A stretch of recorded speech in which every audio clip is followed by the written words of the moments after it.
ಚೆನ್ನಪ್ಪ ಅವ್ರನ್ನ ಕನ್ನಡ ಮತ್ತು ಸಂಸ್ಕೃತಿ ಇಲಾಖೆಯ ಅಧಿಕಾರಿಯಾಗಿ ನೋಡಿದ್ದೇನೆ. ಕಥೆಗಾರನಾಗಿ ಅವರು ಎಷ್ಟು ಮಟ್ಟಿಗೆ ಒಳ್ಳೆಯ ಕಥೆಗಾರರು ಅಂತ ಹೇಳಿದ್ರೆ ನಿಮ್ಗೆಲ್ಲ ಗೊತ್ತಿದೆ. ಪ್ರಜಾವಾಣಿ, ಕನ್ನಡಪ್ರಭ, ಈ ರೀತಿ ಎಲ್ಲ ಪತ್ರಿಕೆಗಳು, ವಿಜಯ ಕರ್ನಾಟಕ, ವಿಜಯವಾಣಿ, ಸಂಯುಕ್ತ ಕರ್ನಾಟಕ, ಉದಯವಾಣಿ ಎಲ್ಲ ಪತ್ರಿಕೆಗಳು ದೀಪಾವಳಿ ಸಂದರ್ಭದಲ್ಲಿ, ಯುಗಾದಿ ಸಂದರ್ಭದಲ್ಲಿ, ಸಂಕ್ರಾಂತಿ ಸಂದರ್ಭದಲ್ಲಿ ಕಥಾ ಸ್ಪರ್ಧೆಗಳನ್ನು ಏರ್ಪಡಿಸ್ತಾರೆ. ಆ ಎಲ್ಲ ಕಥಾ ಸ್ಪರ್ಧೆಗಳಲ್ಲಿ 3-4 ಬಾರಿ ಚೆನ್ನಪ್ಪ ಅವರು ಬಹುಮಾನವನ್ನು ಪಡೆದಿದ್ದಾರೆ. ಅಷ್ಟೊಂದು ಅದ್ಭುತವಾದ ಕಥೆಯನ್ನ ಚೆನ್ನಪ್ಪ ಅವರು ಕಟ್ಟಿಕೊಟ್ಟಿದ್ದಾರೆ. ಹಾಗೆ ಎಲ್ಲ ಕಥೆಗಳನ್ನು ಸೇರಿಸಿ ಅನ್ನ ಕಥಾ ಸಂಕಲನವನ್ನು ಹೊರತಂದಾಗ ಅದಕ್ಕೆ ಕರ್ನಾಟಕ ಸಾಹಿತ್ಯ ಅಕಾಡೆಮಿಯ ಬಹುಮಾನ ಕೂಡ ಅವರಿಗೆ ಸಂದಿದೆ. ಅಷ್ಟೊಂದು ಅದ್ಭುತವಾದ ಕಥೆಗಾರ, ಅದ್ಭುತವಾದ ಕಾದಂಬರಿಕಾರ ಮತ್ತು ಅದ್ಭುತವಾದ ನಾಟಕಕಾರ. ಹಾಗೆ ವೈಚಾರಿಕವಾಗಿ ಆಲೋಚನೆ ಮಾಡಿ ಸಮಾಜವನ್ನ ನಿರ್ಮಾಣ ಮಾಡ್ತಕ್ಕಂಥ ಕನಸುಗಾರ ಹೌದು. ಇಷ್ಟೆಲ್ಲ ಆಗಿ ನಾನು ಒಂದೇ ಹೇಳೋದು, ಅವರು ಎಲ್ಲ ಕಡೆ ಸ್ವಾಮಿಯೇ ಶರಣಂ ಅಯ್ಯಪ್ಪ ಅಂತ ಹೇಳಿದರೆ, ನಾನು ಒಂದೇ ಮಾತು, ಸ್ವಾಮಿಯೇ ಶರಣಂ ಚೆನ್ನಪ್ಪ. ಧನ್ಯವಾದಗಳು. ಸ್ವಾತಂತ್ರ್ಯ ಬಂದು 78 ವರ್ಷಗಳಾಗಿದ್ರೂ ಕೂಡ ಇವತ್ತಿಗೂ ಕೂಡ ಈ ರೀತಿಯ ಸಾಮಾಜಿಕ ಪರಿಸ್ಥಿತಿಯನ್ನ ನಾವು ಕಾಣ್ತಾ ಇದ್ದೇವೆ. ಅವನ ಮಾತು ಎಷ್ಟು ಗರ್ಭದಿಂದ ಕೂಡಿದೆ ನೋಡಿ. ಕತ್ತೆನ ಕುದುರೆ ಅನ್ನಕ್ಕಾಗುತ್ತಾ, ದೇವರು ಅನ್ನಕ್ಕಾಗುತ್ತಾ ಅಂತೇಳಿ, ಆಳನ್ನ ಅರಸು ಅನ್ನಕ್ಕಾಗುತ್ತಾ ಅಂತೇಳಿ ವಿನಯವಾಗಿ ಮಾತಾಡ್ತಾನೆ. ಅವಾಗ ಅವರ ಭ್ರಮೆ ಕಳಚಿದ ನಂತರ ಮೋಟ್ರನ್ನ ಎತ್ಕೊಟ್ಟ ನಂತರ ಅವರು ತಮ್ಮ ಕಪ್ಪು ಬೊಟ್ಟಿಯನ್ನು ಕಳಚಿ ಒಂದು ಮರದ ಬುಡದಲ್ಲಿ ಕುಳಿತಿರ್ತಾರೆ. ಆಗ ಅಂಕಿ ಮತ್ತೆ ಅವರ ಸ್ನೇಹಿತರನ್ನ ಬಗ್ಗೆ ಅದನ್ನು ನೋಡಿ ಗಾಬರಿ ಆಗ್ತಾರೆ. ಈ ರೀತಿ ನಾಟಕ ಎಂಡಾಗುತ್ತೆ. ಎಲ್ಲದರಲ್ಲೂ ಕೂಡ ಅತ್ಯಂತ ಶ್ರೀಮಂತಿಕೆ ಇರ್ತಕ್ಕಂಥ ಜಿಲ್ಲೆ. ಇತ್ತೀಚೆಗೆ ಕೇಂದ್ರ ಸಾಹಿತ್ಯ ಅಕಾಡೆಮಿ ಅವಾರ್ಡ್ ಬಂದಂಥ 3-4 ಚಿನ್ನಸ್ವಾಮಿ ಅವರಿರ್ಬೋದು, ಅಥವಾ ಯುವ ಸಾಹಿತ್ಯ ಅಕಾಡೆಮಿಯ ಅವಾರ್ಡನ್ನು ಪಡೆದಂತಹ ಸ್ವಾಮಿ ಪಣ್ಣಾಚಿ ಅವರು ವೇದಿಕೆಯಲ್ಲಿದ್ದಾರೆ. ಹಾಗೆ ದಿಲೀಪ್ ಕುಮಾರ್ ಅವರಿದ್ದಾರೆ. ತುಂಬ ಜನ ಮುಂದೆ ವೆಂಕಟರಾಜ್ ಅವರಿದ್ದಾರೆ. ಹಾಗೆ ನರಸಿಂಹಮೂರ್ತಿ ಅವರಿದ್ದಾರೆ. ತುಂಬ ನಮ್ಮ ಡಿ ಸಿಲ್ವಾ ಅವರಿದ್ದಾರೆ. ತುಂಬ ಎಲ್ಲ ಕ್ಷೇತ್ರಗಳಲ್ಲಿ, ಪ್ರತಿಯೊಂದು ಕ್ಷೇತ್ರಗಳಲ್ಲಿ ಕೂಡ ಸಾಕಷ್ಟು ಪ್ರತಿಭಾವಂತರಿರ್ತಕ್ಕಂಥ ಜಿಲ್ಲೆ ಚಾಮರಾಜನಗರ.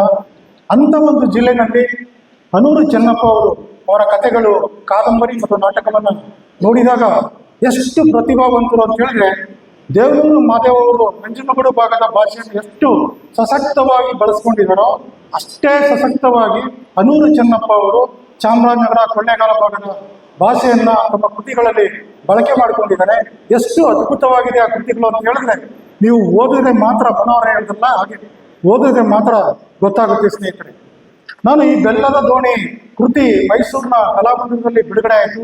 ನಾಟಕ ಕೂಡ ಅಲ್ಲಿ ಪ್ರದರ್ಶನ ಆಯಿತು. ಆ ಕಾರ್ಯಕ್ರಮದಲ್ಲಿ ಕೂಡ ನಾನು ಹೋಗಿದ್ದೆ.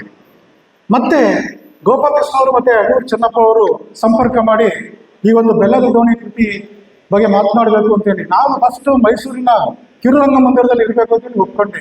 ನೆಕ್ಸ್ಟ್ ಚೆನ್ನಪ್ಪ ಅವರು ಮೊನ್ನೆ ಕಚೇರಿಗೆ ಬಂದಾಗ ಚಾಮರಾಜನಗರ ಅಂತೇಳಿ ಕೇಳಿ ತುಂಬ ಖುಷಿಯಾಗಿ. ಯಾಕಂದ್ರೆ ಮೈಸೂರಿಗೂ ಚಾಮರಾಜನಗರಕ್ಕೂ ಏನು ವ್ಯತ್ಯಾಸ ಇಲ್ಲ, ಎರಡು ಒಂದೇ ಜಿಲ್ಲೆ ಆಗಿದ್ದು, ನಂತರ ಪ್ರತ್ಯೇಕ ಆಗಿದ್ದು. ಮತ್ತೆ ಚಾಮರಾಜನಗರಕ್ಕೆ ಬರಲಿಕ್ಕೆ ನನಗೆ ಯಾವಾಗಲೂ ಕೂಡ ಅತ್ಯಂತ ಖುಷಿ ಆಗುತ್ತೆ. ಯಾಕಂದ್ರೆ ಎಲ್ಲ ನನ್ನ ಮಾಧ್ಯಮದ ಸ್ನೇಹಿತರು, ಎಲ್ಲ ಕ್ಷೇತ್ರಗಳ ಸ್ನೇಹಿತರು ಇಲ್ಲಿದ್ದಾರೆ. ಸ್ನೇಹಿತರೆ, ಈಗಾಗಲೇ ಹೇಳಿದಾಗೆ ಚೆನ್ನಪ್ಪ ಅವರ ಕೃತಿ, ಈ ಒಂದು ನಾಟಕದ ಕೃತಿ ನಾನು ಹೆಚ್ಚು ವಿವರಕ್ಕೆ ಹೋಗಲ್ಲ, ಬಟ್ ಎಷ್ಟು ಅದ್ಭುತವಾಗಿದೆ ಅಂತ ಹೇಳಿದ್ರೆ, ಅವರ ಅರ್ಪಣೆ ಮಾಡಿದಾರಲ್ಲ, ಆ ಹೊಲದ, ಈ ಮಲದ, ಆ ಮನೆಯ, ಆ ಮತದ ಜೀತ ವಿಮುಕ್ತರಿಗೆ ಅವರು ಅರ್ಪಣೆ ಮಾಡಿರ್ತಕ್ಕಂಥದ್ದೇ ಎಷ್ಟು ಅದ್ಭುತವಾಗಿದೆ ಅಂತೇಳಿ ನಿಮಗೆ ಗೊತ್ತಾಗುತ್ತೆ. ಸ್ನೇಹಿತರೆ, ಇದು ಕೃತಿ, ನಾಟಕ ಕೃತಿ ಬೆಲ್ಲದ ದೋಣಿ ಒಂದು ಅರ್ಪಣೆ ವಿಭಿನ್ನವಾಗಿದೆ ಅಂತ ಹೇಳಿದ್ದೀನಿ. ಭಾಷೆಯ ಸೊಗಡು ಬಗ್ಗೆ ಮನೋಹರ್ ಅವರು ಹೇಳಿದರೆ, ನಾನು ಕೂಡ ಹೇಳ್ತಾ ಇದ್ದೀನಿ. ಈ ಒಂದು ನಾಟಕಕ್ಕೆ ಕಥೆಯೇ ಜೀವಾಳವಾಗಿದೆ. ಪಾತ್ರಗಳ ಶೈಲಿ ತುಂಬ ಅದ್ಭುತವಾಗಿದೆ. ತತ್ವ, ವಿಚಾರ, ಸಂಘರ್ಷಗಳು ಎಲ್ಲವೂ ಕೂಡ ಇದರಲ್ಲಿ ಬರುತ್ತೆ. ಕೇವಲ 9 ದೃಶ್ಯಗಳಿರ್ತಕ್ಕಂಥ ನಾಟಕ. ನಾನು ಮುಂಚೆ ಒಂದ್ಸರಿ ಓದಿದ್ದೆ, ನನ್ನಲ್ಲಿ ಪ್ರತಿ ಮಿಸ್ ಆಗಿತ್ತು. ಮತ್ತೆ ಚೆನ್ನಪ್ಪ ಅವರು 7:45 ಸಂಜೆ ಬಂದು ಕೊಟ್ಟರು. ನಾನು ಕಚೇರಿಯಲ್ಲಿ ಇರುವ ವೇಳೆನಲ್ಲೇ 50 ಪುಟಗಳನ್ನು ಓದಿದೆ. ನೆಕ್ಸ್ಟ್ ಉಳಿದ 36 ಪುಟಗಳನ್ನ ಓದಲಿಕ್ಕೆ ನನಗೆ ಸಮಯ ಸಾಕಾಗಲಿಲ್ಲ. ನೆಕ್ಸ್ಟ್ ಓದಿದೆ. ಆ ರೀತಿ ಈ ಕೃತಿ ನಾವು ಕೈಯಲ್ಲಿ ತೆಗೆದುಕೊಂಡ್ರೆ ಓದುವ ತನಕ ಅದು ಅಷ್ಟು ನಮಗೆ ಎಷ್ಟು ಆಕರ್ಷಿತವಾಗಿದೆ ಅಂತ ಹೇಳಿದ್ರೆ ಅಷ್ಟೊಂದು ಅದ್ಭುತವಾಗಿ ಅದು ಓದಿಸ್ಕೊಂಡು ಹೋಗುತ್ತೆ. ಇದು ದಲಿತ ಕುಟುಂಬದಲ್ಲಿ ನಡೆಯುವಂಥ ಒಂದು ಘಟನೆ. ಅಲ್ಲಿ ಪಾತ್ರಗಳು ಗಾಲೂರಯ್ಯ, ಅವನ ಹೆಂಡತಿ ಅಂಕಿ, ಅವನ ಸೊಸೆ ರಾಣಿ, ಮಗ ಸಿದ್ದೇಶ. ಈ ಗಾಲೂರಯ್ಯನಿಗೆ 500 ರೂಪಾಯಿ ಸಾಲ ಕೊಟ್ಟಂತ ಶಿವಣ್ಣ. ಹಾಗೆ ಎಲ್ಲರನ್ನ ಜೀತಕ್ಕೆ ಇಟ್ಕೊಳ್ತಕ್ಕಂಥ ಜಮೀನ್ದಾರ ಕೊಣಗಾರ, ಮತ್ತೊಬ್ಬ ಸಹಪಾಠಿ ಕೆಲಸಗಾರ ಕಂದ, ಮತ್ತೆ ಗಾಲೂರಯ್ಯ ಮಾಲೆ ಹಾಕಿಸ್ಕೊಂಡಾಗ ಬರ್ತಕ್ಕಂಥ ಒಬ್ಬರು ಸಿದ್ಧ ಅನ್ನೋರು ಮಾತನಾಡಿಸ್ತಾರೆ. ಅದು ಬಿಟ್ರೆ ಲಾಸ್ಟಲ್ಲಿ ಕಮ್ಲಿ, ರಂಗೇಶ್, ಶಿವಿ ಅನ್ನೋರು ಬರ್ತಾರೆ. ಇಷ್ಟು ಬಿಟ್ರೆ ಹೆಚ್ಚು ಪಾತ್ರಗಳು ಕೂಡ ಇಲ್ಲ. 9 ದೃಶ್ಯಗಳಲ್ಲಿ ಎಷ್ಟು ಅದ್ಭುತವಾಗಿದೆ ಅಂತ ಹೇಳಿದ್ರೆ, ಈ ಒಂದು ಕಾರ್ಯಕ್ರಮಕ್ಕೆ ಅನೂರು ಚೆನ್ನಪ್ಪ ಅವರೇ ಕೇಂದ್ರ ಬಿಂದು, ನಾಟಕಕ್ಕೆ ಗಾಲೂರಯ್ಯ ಅವರೇ ಕೇಂದ್ರ ಬಿಂದು. ಇಡೀ ನಾಟಕ ಗಾಲೂರಯ್ಯ ಅವರ ಸುತ್ತನೆ ಸುತ್ತುತ್ತೆ. ಮೊದಲನೇ ದೃಶ್ಯ ನೀವು ನೋಡಿದಾಗ ನಿಮ್ಗೆಲ್ಲ ಗೊತ್ತಿದೆ, ಅದೇನಂತ ಗೊತ್ತಿಲ್ಲ ಸರ್. ಮನೋಹರ್ ಅವ್ರಿಗೆ ಗೊತ್ತು, ಬಾಡಿದವ್ರಿಗೆ ಗೊತ್ತು, ಕುಸುಮ ಅವರೇ ಎಲ್ಲರಿಗೂ ಗೊತ್ತು. ಎಲ್ಲರ ಮನೆಯಲ್ಲೂ ಕೂಡ ಅತ್ತೆ ಸೊಸೆ ನಡುವೆ ಸಾಮರಸ್ಯ ಇರಲ್ಲ, ಏನೋ ಒಂದು ಸಣ್ಣ ಪುಟ್ಟ ವ್ಯತ್ಯಾಸಗಳಿರುತ್ತೆ. ಆ ರೀತಿಯನ್ನು ನಾವು ನೋಡ್ತಾ ಇದ್ದೀವಿ. ಸೊ ಅಂಥ ಒಂದು ಮೊದಲ ದೃಶ್ಯದಲ್ಲೇ ಅತ್ತೆ ಮತ್ತು ಸೊಸೆ ಜಗಳ ಆಡ್ತಾ ಇರ್ತಾರೆ. ಬೇರೆ ಬೇರೆ ವಿಚಾರಕ್ಕೆ ಜಗಳ ಆಡ್ತಕ್ಕಂಥ ಪರಿಸ್ಥಿತಿ ಇದ್ದಾಗ ಈ ಶಿವಣ್ಣ ಎಂಟ್ರಿ ಆಗ್ಬಿಟ್ಟು, ನಾನು ಇವತ್ತು ಗಾಲೂರಯ್ಯನಿಗೆ 500 ರೂಪಾಯಿ ಸಾಲ ಕೊಟ್ಟಿದ್ದೀನಿ ಅನ್ನೋ ಒಂದು ವಿಚಾರವನ್ನ ಹೇಳಿದ ತಕ್ಷಣನೇ ಅತ್ತೆ ಸೊಸೆ ಜಗಳ ನಿಲ್ಲಿಸ್ತಾರೆ. ಜಗಳ ನಿಲ್ಲಿಸಿ 500 ರೂಪಾಯಿ ಸಾಲನ 50 ರೂಪಾಯಿ 100 ರೂಪಾಯಿ ಸಾಲ ಮಾಡಿದ್ರೆ ನಮಗೆ ತೀರ್ಸಕ್ಕಾಗಲ್ಲ. ಈಗಾಗಿರೋ ಸಾಲನೇ ಮನೆ ಕಟ್ಟಕ್ಕೆ ಸಾಲ ಮಾಡಿದೀವಿ, ಮದುವೆ ಮಾಡಕ್ಕೆ ಸಾಲ ಮಾಡಿದೀವಿ, ಜೀವನ ಮಾಡಕ್ಕೆ ಸಾಲ ಮಾಡಿದೀವಿ, ಮತ್ತೆ ಮಣಗಾರನ ಮನೆಯಲ್ಲಿ ಜೀತ ಮಾಡ್ತಾ ಇದ್ದೀವಿ. ಈ 500 ರೂಪಾಯಿನ ತೀರ್ಸೋ ಬಗೆ ಹೇಗೆ ಅಂತೇಳಿ ಅತ್ತೆ ಸೊಸೆ ಇಬ್ರು ಚಿಂತಾಕ್ರಾಂತರಾಗ್ತಾರೆ. ಅಲ್ಲಿಂದ ಈ ದೃಶ್ಯ ಪ್ರಾರಂಭ ಆಗುತ್ತೆ. ನೋಡಿ, ಅವ್ರವರೇ ಸಮಾಧಾನ ಮಾಡ್ಕೋತಾರೆ. ಯಾಕೆ 500 ರೂಪಾಯಿ ಸಾಲ ಮಾಡಿರ್ಬೋದು ಅಂತ ಅಂಕಿ, ನಮ್ಮ ಮಾವ ಯಾಕೆ ಸಾಲ ಮಾಡಿರ್ಬೋದು ಅಂತ ಸೊಸೆ ರಾಣಿ, ಹೀಗೆ ಮಾಡ್ತಾ ಇರುವಾಗ ಮಗ ಸಿದ್ದೇಶ ಬರ್ತಾನೆ. ಸಿದ್ದೇಶ ಬಂದಾಗ ಅವ್ರ ತಾಯಿ ತುಂಬಾ ಸುಸ್ತಾಗಿರ್ತಾರೆ. ಸುಸ್ತಾಗಿದ್ದಾಗ ಆ ಮಗನಿಗೆ ಏನು ಡೌಟ್ ಬರುತ್ತೆ ಅಂದ್ರೆ, ಮೋಸ್ಟ್ಲಿ ಅತ್ತೆ ಸೊಸೆ ಜಗಳ ಮಾಡಿಕೊಂಡು ಸೊಸೆ ಅತ್ತೆ ಮೇಲೆ ಏನೋ ಮಾಡಿದ್ದಾರೆ, ಅದಕ್ಕೋಸ್ಕರ ನಮ್ಮ ತಾಯಿ ಸುಸ್ತಾಗಿದ್ದಾರೆ ಅಂತ ಒಂದು ಅವ್ರಿಗೆ ಆ ರೀತಿ ಡೌಟ್ ಬಂದು ಕೇಳ್ತಾನೆ ಹೆಂಡತಿಗೆ, ರಾಣಿ ನೀನೇನಾದ್ರೂ ತಾಯಿ ಜೊತೆ ಜಗಳ ಮಾಡ್ಕೊಂಡ ಅಂತೇಳಿ ಕೇಳ್ತಾರೆ. ಅಂತ ಒಂದು ಸ್ಥಿತಿನಲ್ಲಿ ಅವರ ಅಂಕಿ ಅವ್ರು ಹೇಳ್ತಾರೆ, ಹೋಗಿ ನಿಮ್ಮ ಅರ್ಜೆಂಟು ನಿಮ್ಮ ಅಪ್ಪನ ಕರ್ಕೊಂಡು ಬಾ ಅಂತೇಳಿ ಹೇಳ್ತಾರೆ. ಆಗ ಡೌಟ್ ಬಂತು ಮಗನಿಗೆ, ಸಿಚುವೇಶನ್ಗೆ, ಏನು ನಮ್ಮ ತಂದೆಗೆ ಏನಾದ್ರು ಅನಾಹುತ ಆಗಿದೆಯಾ, ಏನಾಗಿದೆ, ಯಾಕೆ ನಮ್ಮ ತಂದೆನ ಕರ್ಕೊಂಡು ಬಾ ಅಂತೇಳಿ ಹೇಳ್ತಾ ಇದ್ದಾರೆ ಅಂತ ಹೇಳಿದ್ರೆ ಅವನು ಗಾಬರಿ ಆಗ್ತಾನೆ. ಅವಾಗ ಅವನು ಏನಂತ ವಿಚಾರ ಹೇಳಲ್ಲ, ಯಾವುದಕ್ಕೆ ಅಂತ ಹೇಳಲ್ಲ. ಈ ಅಂಕಿ ಅವ್ರದ್ದು ಏನಾಗಿರುತ್ತೆ ಅಂತ ಹೇಳಿದ್ರೆ, ಆತ 500 ರೂಪಾಯಿ ತೆಗೆದುಕೊಂಡು ಹೋಗಿ, ಇಲ್ಲ ಎಣ್ಣೆ ಅಂಗಡಿಗೆ ಹೋಗ್ಬಿಟ್ಟು ಎಣ್ಣೆ ಹಾಕೊಂಡ್ಬಿಡ್ಬೋದು, 500 ರೂಪಾಯಿ ಖರ್ಚು ಮಾಡ್ಕೊಂಡ್ಬಿಡ್ಬೋದು.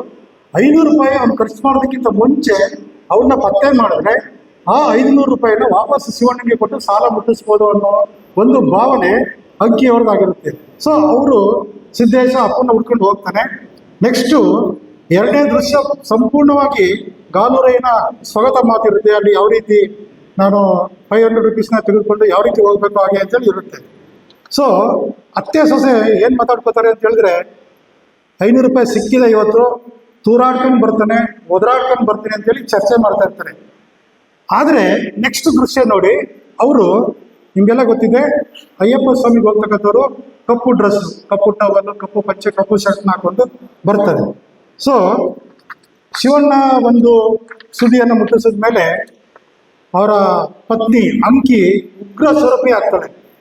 ವಾಸ್ತವ ಸಂಗತಿ ಗೊತ್ತಾಗುತ್ತೆ, ನನ್ನ ಗಂಡ ಮಾಲೆ ಹಾಕ್ಸ್ಕೊಂಡ್ಬಂದಿದ್ದಾನೆ, ಅಯ್ಯಪ್ಪ ಸ್ವಾಮಿಗೆ ಹೋಗ್ತಾ ಇದ್ದಾನೆ ಅಂದ ತಕ್ಷಣನೇ ಎಂಟೈರ್ ಸೀನ್ಸ್ ಚೇಂಜ್ ಆಗುತ್ತೆ. ಎಷ್ಟು ಮಟ್ಟಿಗೆ ಅಂತ ಹೇಳಿದ್ರೆ, ಅಯ್ಯಪ್ಪ ಸ್ವಾಮಿಗೆ ಹೋಗ್ಬೇಕಾದ್ರೆ 500 ರೂಪಾಯಿ ಆಗಲ್ಲ, ಅವ್ರಿಗೆ ತುಂಬಾ ಖರ್ಚುಗಳು ಬರುತ್ತೆ, ಬಸ್ಸಿಗೆ ಖರ್ಚು ಬೇಕಾಗುತ್ತೆ. ಅದೆಲ್ಲವನ್ನು ಏನ್ ಮಾಡ್ತಾನೆ ಅಂತ ಹೇಳಿದ್ರೆ, ಕೂಡಿಟ್ಟ ಹಣವನ್ನ ಸುಮಾರು 787 ರೂಪಾಯಿನ ಗೋಲಕದಲ್ಲಿ ಕೂಡಿಟ್ಟಿರ್ತಾಳೆ. ಆ ಹಣವನ್ನು ಕೊಟ್ಟು ಅವ್ರನ್ನ ಬೆಂಬಲಿಸ್ತಾನೆ. ಅವ್ರ ಮಗ ಸ್ವಲ್ಪ ಸಿದ್ದೇಶ ವಿಚಾರವಾಗಿ, ಏನು ಅಪ್ಪ ಮಾಲೆ ಹಾಕ್ಸ್ಕೊಂಡಿದ್ದೀನಿ ಅಂತ ಹೇಳಿದ್ರೆ ನನಗೆ ಮರ್ಯಾದೆನೇ ಕೊಡ್ತಾ ಇರಲ್ಲ. ಅವಾಗ ಅವ್ರ ತಾಯಿ ಅಂಕಿ ಹೇಳ್ತಾರೆ, ಇಲ್ಲ ನೀನು ಹಾಗೆಲ್ಲ ಮಾತನಾಡಬಾರ್ದು, ಇವತ್ತು ತಂದೆ ಮಾಲೆ ಹಾಕ್ಸ್ಕೊಂಡಿದ್ದಾರೆ, ಅವರಿಗೆ ನೀನು ಗೌರವ ಕೊಟ್ಟು ಮಾತನಾಡಬೇಕು ಅಂತೇಳಿ ಹೇಳ್ತಾರೆ. ಆದರೆ ಗಾಲೂರಯ್ಯನಿಗೆ ಏನು ಅಂತ ಹೇಳಿದ್ರೆ ಫುಲ್ಲು ಕಲ್ಪನೆ ಏನಂತ ಹೇಳಿದ್ರೆ, ಅವನ ಸ್ವಗತದಲ್ಲಿ ಅದನ್ನ ಅನೂರು ಚೆನ್ನಪ್ಪ ಅವರು ತುಂಬಾ ಚೆನ್ನಾಗಿ ಕಟ್ಕೊಟ್ಟಿದ್ದಾರೆ.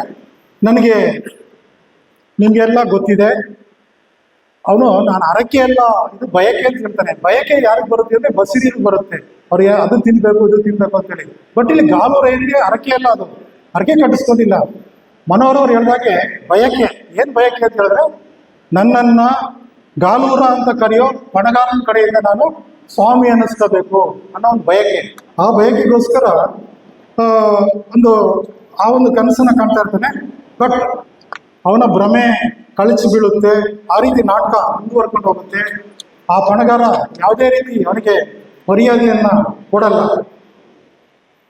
ಆದ್ರೆ ನೋಡಿ, ಪರಕೆ ಸೇವೆ ಮಾಡಬೇಕು, ಪರಕೆಯಿಂದ ಬಳಸಿನ ಬರಲು ಸೇವೆ ಮಾಡಬೇಕು ಅಂತಲೇ ಕಾಯ್ತಿದ್ದಂತ ಅಂಕಿ ಅವನು ಮಾಲೆಯನ್ನು ಹಾಕ್ಸ್ಕೊಂಡಾಗ ಸಾಕಷ್ಟು ಗೌರವವನ್ನು ಕೊಡ್ತಾರೆ. ಆದರೆ ವಿಚಾರವಾದಿ ಮಗ ಅವನು ಕೂಡ ತಂದೆಗೆ ಗೌರವವನ್ನು ಕೊಡ್ತಾನೆ. ಅವನ ಸಹಪಾಠಿ ಕೆಂದ ಕೂಡ ಗೌರವವನ್ನು ಕೊಡ್ತಾನೆ. ಪ್ರತಿಯೊಬ್ಬರು ಕೂಡ ಗೌರವ ಕೊಡ್ತಾರೆ. ಆದರೆ ಪಣಗಾರ ಮಾತ್ರ ಅವನಿಗೆ ಯಾವುದೇ ರೀತಿ ಗೌರವವನ್ನು ಕೊಡಲ್ಲ. ಅನಾದಿ ಕಾಲದಿಂದನೂ ಕೂಡ ಯಾವ ರೀತಿ ಒಂದು ಸಮಾಜದಲ್ಲಿ ಇದೆ ಅಂತ ನಿಮಗೆಲ್ಲ ಗೊತ್ತಿದೆ. ಗ್ರಾಮೀಣ ಪ್ರದೇಶದ ಒಂದು ದಟ್ಟ ಅನುಭವ ಇದೆ. ದಲಿತರ ಬದುಕು, ಶ್ರಮಜೀವಿಗಳ ಆಗುವಾಗುಗಳನ್ನ ಅವರ ಭಾಷೆನಲ್ಲೇ ಇಲ್ಲಿ ಕಟ್ಟಿಕೊಟ್ಟಿದ್ದಾರೆ. ಸ್ನೇಹಿತರೆ, ಮುಖ್ಯವಾಗಿ ಗಾಲುರೈನ ಮಾತು ಕೇಳಿ ಕೆಲವು ಸಂಗತಿಗಳನ್ನ ನಾನು ಹೇಳಿ ನನ್ನ ಮಾತನ್ನು ಮುಗಿಸ್ಲಿಕ್ಕೆ ಪ್ರಯತ್ನ ಮಾಡ್ತೀನಿ. ಗಾಲುರಯ್ಯ ಮನಸ್ಸುಗಳು ಇರೋದನ್ನ ತಡಿಕಾಗ್ಲಿಲ್ಲ, ಬೆಳಕ ಕೂತಿದ್ದ ಬಯಕೆನ ಬಿಡಕ್ಕಾಗ್ಲಿಲ್ಲ. ಅದಕ್ಕೆ ತಡಿನಾಡದೆ ಹೋಗಿ ಮಾಲೆ ಹಾಕಿಸ್ಕೊಂಡೆ, ಬಯಕೆ ತೀರಕ್ಕೊಂದು ದಾರಿ ಕಂಡ್ಕೊಂಡೆ. ಆಗ ಈಗ ಅನ್ಕೊಂಡು ಕೋಪ ಮಾಡ್ಕೋಬೇಡ, ಒಳ್ಳೇದಾಯ್ತದ ಮುಂದಕ್ಕೆ ನನ್ನ ಮೇಲೆ ಏನು ತಿಳ್ಕೋಬೇಡ ಅಂತೇಳಿ ಹೆಂಡ್ತಿನ ಸಮಾಧಾನ ಮಾಡ್ತೀನಿ. ಹೆಂಡ್ತಿ ದೇವರಲ್ವ ಸ್ವಾಮಿ ದೇವರು, ಮಾಲೆ ಹಾಕ್ಸ್ಕೊಳ್ಳೋರ್ನ ಆಡ್ಕೊಳ್ಳೋದು ಉಂಟ, ಸ್ವಾಮಿ ಕಾರ್ಯಕ್ಕೆ ಕೋಪ ಮಾಡ್ಕೊಳ್ಳೋದು ಉಂಟ ಅಂತೇಳಿ ಹೇಳ್ತಾರೆ. ಅವಾಗ ಮತ್ತೆ ಅವ್ರನ್ನ ಕೇಳ್ತಾರೆ, ಏನಕ್ಕೆ ಹಾಕ್ಸ್ಕೊಂಡಿ ಅಂತ ಹೇಳಿದ್ರೆ, ಅರ್ಕೆ ಆಗಿದ್ರೆ ಹೇಳ್ಬೋದಾಗಿತ್ತು, ಇದು ಬಯಕ ಸ್ವಾಮಿ ಬಯಕ, ಒಳಗೆ ಉದಿಸಿದ್ದ ಬಯಕ, ಉದಿಸಿದ್ದು ಉದ್ದುದ್ದ ಆದ ಬಯಕ, ಕೂತಿರಲಿ ನಿಂತಿರಲಿ ಮಲಗಿರಲು ಕೊಡದೆ ಇದ್ದದ್ದು ಕುಡಿತದ ಬಯಕ ಅಂತೇಳಿ ಗಾಲುರಯ್ಯ ಅವರು ತಮ್ಮ ಪತ್ನಿಗೆ ಹೇಳ್ತಾರೆ. ಸ್ನೇಹಿತರೆ, ಇದು ಕೇವಲ ದುರಂತ ನಾಟಕವಾಗಿ ಮಾತ್ರ ಅಲ್ಲ, ವಿಡಂಬನಾತ್ಮಕವಾಗಿ ಕೂಡ ಇದೆ ಅಂತ ಗಾಲುರಯ್ಯನ್ ಹೇಳ್ತಾನೆ. ಸ್ವಾಮಿ, ನೀವು ಏನಾದರೂ ಅನ್ನಿ, ಅರ್ಕೆ ಮಾತ್ರ ಅನ್ಬೇಡಿ. ಯಾಕೆ ಅರಕೆ ಅಂದರೆ ಗಾಬರಿ ಆಗ್ತಾನೆ ಅಂತ ಹೇಳಿದ್ರೆ, ಅವನ ಮಗನಿಗೆ ಹುಷಾರಿಲ್ಲದೆ ಇರೋ ಟೈಮಲ್ಲಿ ಅರಕೆಯನ್ನು ಮಾಡಿರ್ತಾರೆ ಆ ಮಿಸಸ್ಸು. ಅರಕೆ ಅಂದರೆ ಅಂತಿಂತ ಅರಕೆ ಅಲ್ಲ, ಮಾರಮ್ಮನಿಗೆ ಅರಕೆ ಮಾಡ್ಕೊಳ್ತಾರೆ, ಅಲ್ಲಿ ಮರಿ ಕಡ್ದು ಊಟ ಹಾಕ್ಸ್ತಾರೆ, ಎಲ್ಲವನ್ನೂ ಹಾಕ್ಸ್ತಾರೆ. ಆದರೆ ಊರಿನ ಜನ ಊಟಕ್ಕೆ ತಯಾರಿರಲ್ಲ. ಯಾಕಂದರೆ ನಿಮ್ಗೆಲ್ಲ ಗೊತ್ತಿದೆ, ಯಾವುದೋ ಸಾಂಗ್ಸು ತುಂಬ ಪಾಪ್ಯುಲರ್ ಇರೋದಿದೆ, ಹೋಗುಮ ಹೋಗುಮ ಲಾಂಗ್ ಡ್ರೈವ್ ಹೋಗುಮ, ಎಣ್ಣೆ ನಮಗೂ ಊಟ ನಿಮ್ಮದು, ಆ ಥರ ಹಾಡು. ಇತ್ತೀಚೆಗೆ ನೀವು ಬಿಗ್ ಬಾಸಲ್ಲಿ ನೋಡಿದ್ದೀರಾ, ಹಾಡು ನಮ್ಮದು ಡ್ಯಾನ್ಸು ನಿಮ್ಮದು ಅಂತೇಳಿ ಅದನ್ನು ನೋಡಿದ್ದೀರಾ. ಇಲ್ಲೇನು ಅಂತ ಹೇಳಿದ್ರೆ ಊಟನೂ ನಿಮ್ಮದೆ, ಎಣ್ಣೆನೂ ನಿಮ್ಮದೆ. ಎಷ್ಟು ಮಟ್ಟಿಗೆ ಅವನಿಗೆ ಹೆಂದನಿಗೆ ಕಾಟ ಕೊಡ್ತಾರೆ ಅಂತ ಹೇಳಿದ್ರೆ, ಊರಿನವರು ನಾನ್ ವೆಜ್ ಬರೀ ಬಡಿಸಿ ಊಟ ಮಾಡಿಸಿದ್ರು ಕೂಡ ಅವ್ರು ಯಾರು ಊಟಕ್ಕೆ ತಯಾರಿರಲ್ಲ. ಯಾಕೆಂದ್ರೆ ಬರೀ ಊಟಕ್ಕೆ ನಾವ್ಯಾಕೆ ಇಲ್ಲಿವರೆಗೆ ಬರಬೇಕಿತ್ತು, ಎಣ್ಣೆ ಕೊಡಿಸು, ಎಣ್ಣೆ ಕೊಡ್ಸೋಕ್ಕೆ ಕೆಂದನ ಹತ್ರ ದುಡ್ಡಿರಲ್ಲ. ಕೊನೆಗೆ ಅವ್ರ ಹತ್ರನೇ ಸಾಲ ಮಾಡಿ ಅವ್ರಿಗೆ ಎಣ್ಣೆ ತಂದು ಎಣ್ಣೆ ಕೊಡಿಸ್ತಾನೆ. ಅದಕ್ಕೋಸ್ಕರ ಕೆಂದ ಎಣ್ಣೆ ಅಂದರೆ ಅರಕೆ ಅಂದರೆ ತುಂಬ ಭಯ ಕೊಡ್ತಾನೆ. ಅರಕೆ ಅಂತ ಮಾತ್ರ ಹೇಳ್ಬೇಡಿ ಸ್ವಾಮಿ, ಭಯಕ್ಕೆ ನೀವು ಬಿದ್ದುಕೊಳ್ಳಿ ಅಂತ ಹೇಳ್ತಾನೆ. ಆ ರೀತಿ ವಿಡಂಬನಾತ್ಮಕವಾಗಿ ಕೂಡ ಚೆನ್ನಪ್ಪನವರು ಇಲ್ಲಿ ಕಟ್ಕೊಟ್ಟಿದ್ದಾರೆ. ಈಗಾಗಲೇ ಮನೋಹರ್ ಅವರು ಹೇಳಿದಾಗೆ ನಾವು ಕಾಗದದ ದೋಣಿಯನ್ನು ನೋಡಿದ್ದೀವಿ. ಬೆಲ್ಲದ ದೋಣಿಯಿಂದಲೇ ಯಾಕೆ ಹೆಸರು ಕೊಟ್ಟರು ಅಂತ ಹೇಳಿದ್ರೆ, ನೀರಿನಲ್ಲಿ ಬೆಲ್ಲದ ದೋಣಿ ಕರಗುತ್ತೆ, ತುಂಬ ಮಳೆ ಬಂದು ಮೆಷೀನು ನೀರೊಳಗಡೆ ಬಿದ್ದೋಗಿರುತ್ತೆ. ನೀರೊಳಗಡೆ ಬಿದ್ದಾಗ ಆ ಪಣಗಾರ ಜಮೀನ್ ಹತ್ರ ಬರ್ತಾನೆ, ಮಿಷಿನ್ ಬಾವಿ ಒಳಗಡೆ ಬಿದ್ದಿದೆ, ಅದನ್ನು ಎತ್ತಬೇಕು ಅಂತೇಳಿ ಕೆಂದನಿಗೆ ಮತ್ತೆ ಗಾಲುರಯ್ಯ ಅವರಿಗೆ ಹೇಳ್ತಾನೆ. ಆ ಒಂದು ಸಂದರ್ಭದಲ್ಲಿ ಗಾಲುರಯ್ಯ ನನ್ನ ವೇಷಭೂಷಣಗಳನ್ನು ನೋಡಿ ಪಣಗಾರ ಅವರು ನನಗೆ ಸ್ವಾಮಿ ಅಂತ ಕರೀಬೋದು. ಯಾಕಂದ್ರೆ ಊರಿನಲ್ಲಿರ್ತಕ್ಕಂಥ ಎಲ್ಲರೂ ಕೂಡ ಅವರಿಗೆ ಸ್ವಾಮಿ ಅಂತೇಳಿ ಮರ್ಯಾದೆಯನ್ನು ಕೊಡ್ತಾ ಇರ್ತಾರೆ. ನನಗೆ ಪಣಗಾರ ಕೂಡ ಸ್ವಾಮಿ ಅಂತೇಳಿ ಅವರ ಅನಿಸಿಕೆ ಆಗಿರುತ್ತೆ. ಬಟ್ ನಾನೆಲ್ಲ ಕಾಣಿಸ್ತಾ ಇರ್ಬೋದು ಅಂತೇಳಿ ಮುಂದೆ ಬರ್ತಾರೆ, ಎಲ್ಲ ನೋಡ್ತಾರೆ. ಆದರೂ ಕೂಡ ಸಾಹುಕಾರ ಅವನಿಗೆ ಗಾಲೂರ ಅಂತೇಳಿ ಏಕವಚನ ಬಳಸಿ, ನೀನು ಮಾಲೆ ಹಾಕ್ಸ್ಕೊಂಡಿದೀಯ ಅಂತ ಗೊತ್ತು, ಹಾಗೆ ಹೀಗೆ ಅಂತೇಳಿ ತುಂಬ ಏಕವಚನದಲ್ಲೇ ಮಾಡ್ತಾನೆ. ಮನೋಹರ್ ಅವರು ಹೇಳಿದ್ರು, ಇವತ್ತಿಗೂ ಕೂಡ ಗ್ರಾಮಾಂತರ ಪ್ರದೇಶದಲ್ಲಿ ಎಷ್ಟೇ ವಿದ್ಯಾವಂತರಾಗಿದ್ದರೂ ಕೂಡ ಆತನಿಗೆ ಸಾಮಾಜಿಕ ವ್ಯವಸ್ಥೆನಲ್ಲಿ ಆತ ಕೆಳಜಾತಿಯಲ್ಲಿದ್ದರೆ ಬಹುವಚನ ಪ್ರಯೋಗನೇ ಮಾಡಲ್ಲ, ಅವನಿಗೆ ಏಕವಚನದಲ್ಲೇ ಪ್ರಯೋಗ ಮಾಡ್ತಕ್ಕಂಥದ್ದನ್ನ ನಾವು ಕಾಣ್ತೇವೆ. ಇಂಥ ಒಂದು ಸ್ಥಿತಿನಲ್ಲಿ ಅದನ್ನೆಲ್ಲ ನೋಡಿ ಗಾಲುರಯ್ಯ ಬೆಚ್ಚಿ ಬೀಳ್ತಾನೆ. ಅವನಿಗೆ ನನ್ನನ್ನೇ ಇವರು ಏಕವಚನದಲ್ಲಿ ಕರೀತಾ ಇದ್ದಾರಾ, ನಾನು ಹಾಕಿರೋ ಕಪ್ಪು ಡ್ರೆಸ್ಸು ಗೊತ್ತಾಗ್ತಾ ಇಲ್ವ ಅಂತೆಲ್ಲ ಆಲೋಚನೆಗೆ ಬೀಳ್ತಾರೆ. ಕೊನೆಗೆ ಅವ್ರ ಭ್ರಮೆ ಕಳಿಸಿ ನಮ್ದು ಇಷ್ಟೇನೆ, ಮಾಲೆ ಹಾಕ್ಸ್ಕೊಂಡು ಏನು ಹಾಕ್ಸ್ಕೊಂಡ್ರು ಕೂಡ ಸಮಾಜದಲ್ಲಿ ನಮಗೆ ಗೌರವ ಕೊಡಲ್ಲ. ಕೇಳ್ತಾನೆ ಸ್ವಾಮಿ ಪಣಗಾರ ಅವರಿಗೆ, ನಾನು ಮಾಲೆ ಹಾಕ್ಸ್ಕೊಂಡಿದ್ದೀನಿ ಅಂತ ಹೇಳಿದಾಗ ಅವರೊಂದು ಮಾತು ಹೇಳ್ತಾರೆ, ಕತ್ತೆನ ಕುದುರೆ ಅನ್ನಕ್ಕಾಗುತ್ತಾ, ದೇವರು ಅನ್ನಕ್ಕಾಗುತ್ತಾ? ಸ್ವಾತಂತ್ರ್ಯ ಬಂದು 78 ವರ್ಷಗಳಾಗಿದ್ರೂ ಕೂಡ ಇವತ್ತಿಗೂ ಕೂಡ ಈ ರೀತಿಯ ಸಾಮಾಜಿಕ ಪರಿಸ್ಥಿತಿಯನ್ನ ನಾವು ಕಾಣ್ತಾ ಇದ್ದೇವೆ. ಅವನ ಮಾತು ಎಷ್ಟು ಗರ್ಭದಿಂದ ಕೂಡಿದೆ ನೋಡಿ. ಕತ್ತೆನ ಕುದುರೆ ಅನ್ನಕ್ಕಾಗುತ್ತಾ, ದೇವರು ಅನ್ನಕ್ಕಾಗುತ್ತಾ ಅಂತೇಳಿ, ಆಳನ್ನ ಅರಸು ಅನ್ನಕ್ಕಾಗುತ್ತಾ ಅಂತೇಳಿ ವಿನಯವಾಗಿ ಮಾತಾಡ್ತಾನೆ. ಅವಾಗ ಅವರ ಭ್ರಮೆ ಕಳಚಿದ ನಂತರ ಮೋಟ್ರನ್ನ ಎತ್ಕೊಟ್ಟ ನಂತರ ಅವರು ತಮ್ಮ ಕಪ್ಪು ಬಟ್ಟೆಯನ್ನು ಕಳಚಿ ಒಂದು ಮರದ ಬುಡದಲ್ಲಿ ಕುಳಿತಿರ್ತಾರೆ. ಆಗ ಅಂಕಿ ಮತ್ತೆ ಅವರ ಸ್ನೇಹಿತರ ಬಗ್ಗೆ ಅದನ್ನು ನೋಡಿ ಗಾಬರಿ ಆಗ್ತಾರೆ. ಈ ರೀತಿ ನಾಟಕ ಎಂಡಾಗುತ್ತೆ. ಯಾಕೆ ಈ ರೀತಿ ಅಂತೇಳಿ ಹೇಳಿದ್ದಾರೆ ಅಂತ ಹೇಳಿದ್ರೆ, ಸಾಮಾಜಿಕ ವ್ಯವಸ್ಥೆಯಲ್ಲಿ ಇವತ್ತಿಗೂ ಕೂಡ ಬಹುವಚನದಲ್ಲಿ ಗೌರವ ಪಡ್ತಕ್ಕಂಥ ಪರಿಸ್ಥಿತಿ ಇಲ್ಲ ಅಂತೇಳಿ ತುಂಬ ಸಾಂಕೇತಿಕವಾಗಿ ನೋಡಿ, ಬೆಲ್ಲದ ದೋಣಿ ಇದು ಬೆಲ್ಲದ ದೋಣಿ, ಇನ್ನಿಲ್ಲದ ಆಸೆಯ ಒತ್ತಿನ ದೋಣಿ, ಮರಗಿ ಕೊನೆಗೆ ಮುಳುಗೀತ ದೋಣಿ, ಬೆಲ್ಲದ ದೋಣಿ ಇದು ಬೆಲ್ಲದ ದೋಣಿ ಅಂತೇಳಿ ಸ್ವಗತದಲ್ಲಿ ಕಾಲುಲಯ ಹೇಳ್ಕೊಂಡು ಕೊನೆಗೆ ಹೋಗ್ತಾರೆ. ಈ ರೀತಿ ನೀರೊಳಗೆ ಕದರಿ ಹೋಯ್ತಾ ಬೆಲ್ಲದ ದೋಣಿ ಇದು ಬೆಲ್ಲದ ದೋಣಿ ಅಂತೇಳಿ ಅವರು ಆಲೋಚನೆ ಮಾಡ್ಕೊಂಡು ಹೋಗ್ತಾರೆ. ಹೀಗೆ ಅಲ್ಲಲ್ಲಿ ಕೋರಸ್ನಲ್ಲಿ ಸ್ವಾಮಿಯೇ ಶರಣಮ್ಮಯ್ಯಪ್ಪ ಅಂತೇಳಿ ಬರುತ್ತೆ, ಅಲ್ಲಲ್ಲಿ ಕೋರಸ್ನಲ್ಲಿ ಹಾಡುಗಳು ಬರ್ತಾ ಇರುತ್ತೆ. ನಾನಾಗಲೇ ಹೇಳಿದಾಗೆ ಇದೊಂದು ಅದ್ಭುತವಾದ ನಾಟಕ, ಅದಕ್ಕೋಸ್ಕರನೇ ತುಂಬಾ ಸಕ್ಸಸ್ ಆಗಿದೆ. ಅವರ ಅನ್ನ ಸಿನಿಮಾದಷ್ಟೇ ಮನೋಹರ್ ಹೇಳಿದ್ದಾರೆ, ಇದು ಕೂಡ ಸಿನಿಮಾ ಆಗುವಷ್ಟು ಒಂದು ಸಶಕ್ತವಾದ ಕಥೆಯನ್ನ ಹೊಂದಿದೆ ಅಂತ ಹೇಳಿದ್ದಾರೆ.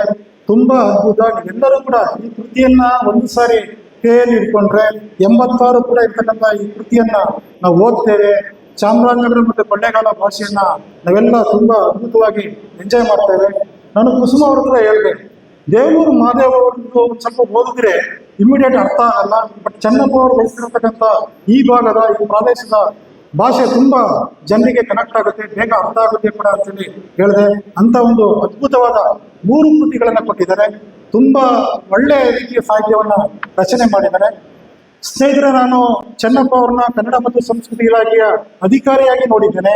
ಕಥೆಗಾರನಾಗಿ ಅವರು ಎಷ್ಟು ಮಟ್ಟಿಗೆ ಒಳ್ಳೆಯ ಕಥೆಗಾರರು ಅಂತ ಹೇಳಿದ್ರೆ ನಿಮ್ಗೆಲ್ಲ ಗೊತ್ತಿದೆ. ಪ್ರಜಾವಾಣಿ, ಕನ್ನಡಪ್ರಭ, ಈ ರೀತಿ ಎಲ್ಲ ಪತ್ರಿಕೆಗಳು, ವಿಜಯ ಕರ್ನಾಟಕ, ವಿಜಯವಾಣಿ, ಸಂಯುಕ್ತ ಕರ್ನಾಟಕ, ಉದಯವಾಣಿ ಎಲ್ಲ ಪತ್ರಿಕೆಗಳು ದೀಪಾವಳಿ ಸಂದರ್ಭದಲ್ಲಿ, ಯುಗಾದಿ ಸಂದರ್ಭದಲ್ಲಿ, ಸಂಕ್ರಾಂತಿ ಸಂದರ್ಭದಲ್ಲಿ ಕಥಾ ಸ್ಪರ್ಧೆಗಳನ್ನ ಏರ್ಪಡಿಸ್ತಾರೆ. ಆ ಎಲ್ಲ ಕಥಾ ಸ್ಪರ್ಧೆಗಳಲ್ಲಿ 3-4 ಬಾರಿ ಚೆನ್ನಪ್ಪ ಅವರು ಬಹುಮಾನವನ್ನು ಪಡೆದಿದ್ದಾರೆ. ಅಷ್ಟೊಂದು ಅದ್ಭುತವಾದ ಕಥೆಯನ್ನ ಚೆನ್ನಪ್ಪ ಅವರು ಕಟ್ಟಿಕೊಟ್ಟಿದ್ದಾರೆ. ಹಾಗೆ ಎಲ್ಲ ಕಥೆಗಳನ್ನ ಸೇರಿಸಿ ಅನ್ನ ಕಥಾ ಸಂಕಲನವನ್ನು ಹೊರತಂದಾಗ ಅದಕ್ಕೆ ಕರ್ನಾಟಕ ಸಾಹಿತ್ಯ ಅಕಾಡೆಮಿಯ ಬಹುಮಾನ ಕೂಡ ಅವರಿಗೆ ಸಂದಿದೆ. ಅಷ್ಟೊಂದು ಅದ್ಭುತವಾದ ಕಥೆಗಾರ, ಅದ್ಭುತವಾದ ಕಾದಂಬರಿಕಾರ ಮತ್ತು ಅದ್ಭುತವಾದ ನಾಟಕಕಾರ. ಹಾಗೆ ವೈಚಾರಿಕವಾಗಿ ಆಲೋಚನೆ ಮಾಡಿ ಸಮಾಜವನ್ನ ನಿರ್ಮಾಣ ಮಾಡ್ತಾ ಇರ್ತಕ್ಕಂಥ ಕನಸುಗಾರ ಅವರು. ಇಷ್ಟೆಲ್ಲ ಆಗಿ ನಾನು ಒಂದೇ ಹೇಳೋದು, ಅವರು ಎಲ್ಲ ಕಡೆ ಸ್ವಾಮಿಯೇ ಶರಣಮ್ಮ ಅಯ್ಯಪ್ಪ ಅಂತ ಹೇಳಿದ್ದಾರೆ.